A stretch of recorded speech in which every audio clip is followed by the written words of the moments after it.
بسم اللہ الرحمن الرحیم۔ کسی صاحب نے سوال پوچھا ہے کہ اگر چھپکلی پانی کی ٹنکی میں گر کر مر جائے، پھول کر پھٹ کر اس کے اجزاء یعنی اس چھپکلی کے پارٹس بھی پانی میں مل جائیں تو ایسے پانی سے وضو کر کے جو نمازیں پڑھی گئی ہیں یا غسل کر کے جو نمازیں پڑھی گئی ہیں ان نمازوں کا کیا حکم ہوگا؟ کیا ان نمازوں کو پھر سے دہرانا پڑے گا؟ اس سوال کا جواب یہ ہے کہ اگر اسی طرح کی کوئی صورتحال پیش آ جائے کہ گھر میں رہنے والی چھپکلی وہ پانی کی ٹنکی میں گر کر مر جائے، پھول کر پھٹ بھی جائے اور اس کے اجزاء پارٹس پانی میں مل جائیں،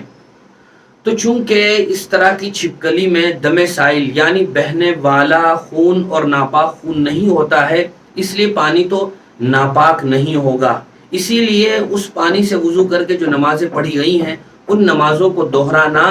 یہ ضروری نہیں ہے۔ البتہ